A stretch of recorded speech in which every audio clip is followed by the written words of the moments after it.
정부가 다음 달부터 시작될 코로나19 백신 접종 계획을 발표했습니다. 의료진을 시작으로 요양병원 입원자, 다음으론 65세 이상 노인들과 일반인 순으로 접종하게 되는데 접종을 거부할 경우 순번이 뒤로 밀리게 됩니다. 임상 결과가 부족한 청소년과 임신부 등은 우선 접종에서 제외됐습니다. 첫 소식 차윤경 기자입니다. 국내 첫 코로나19 백신 접종은 확진자를 직접 진료하는 의료진 약 5만 명입니다. 수도권 의료진부터 국립중앙의료원에서 받고 이후 권역별로 확대됩니다. 요양병원 입원자 등 130만 명도 1분기 접종이 가능하게 됩니다. 코로나19로 인한 사망자를 최소화하고 지역사회 전파 차단을 위해 11월까지 집단 면역 형성을 목표로 2분기엔 65세 이상, 3분기부터는 64세 이하가 접종받을 수 있게 됩니다. 재외국민과 장기체류 외국인도 접종을 받을 수 있습니다. 하지만 소아와 청소년, 임신부는 임상 결과가 부족해 우선 접종에선 제외됐습니다. 3월부턴 사전 예약을 통해 접종 장소와 시간을 고를 수 있게 되고 접종 비용은 무료입니다. 화이자와 모더나 백신은 전국 250개 접종센터에서, 다른 제품들은 약 10,000개의 위탁 의료기관에서 접종합니다.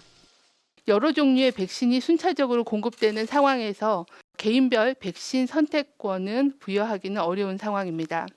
백신을 맞고 면역력이 생기기까진 2주가량 걸릴 것으로 방역당국은 보고 있습니다. 다만 100% 예방이 보장되는 건 아니어서 당분간 마스크는 써야 합니다. 백신 국내 수송은 우리 군에서 중장을 단장으로 하는 백신 수송단이 맡게 됩니다. 국내 배급망과 보관 역시 군 관리하에서 이루어지게 됩니다. OBS 뉴스 차윤경입니다. 우리 국민이 먼저 맞게 되는 백신은 화이자와 아스트라제네카입니다. 이 중 아스트라제네카 백신이 65세 이상 고령층에는 효과가 미비하다는 독일 언론의 보도가 나와 논란이 되고 있는데요. 독일 정부와 아스트라제네카는 해당 언론사가 단편적인 정보를 착각한 것이라며 해명하고 나섰습니다. 이어서 이동민 기자입니다. 아스트라제네카 백신 승인을 앞두고 있는 유럽의약품청이 승인 여부를 고민하고 있습니다. 외신에 따르면 특정 연령대에만 접종하도록 할지 아니면 전 연령대 모두를 승인할지를 검토하고 있는 것으로 알려졌습니다. 이와 관련해 65세 이상 고령층에서의 백신 효과가 8% 미만으로 떨어진다는 정부 관리의 말을 인용한 독일 언론의 보도도 나왔습니다. 아스트라제네카 측과 독일 정부는 사실이 아니라고 즉각 반박했습니다. 독일 보건부는 언론들의 수치를 혼돈했다면서 8%는 예방 효과가 아닌 임상시험에 참여한 56세에서 69세의 비율이라고 해명했습니다. 아스트라제네카 측도 고령층에서 2차 접종 후 항체 형성이 100% 이루어지는 등 강한 면역력을 보였다고 주장했습니다. 미국에서는 화이자 백신을 접종받은 의료진이 숨지는 일이 발생해 미 보건당국이 역학조사에 들어갔습니다.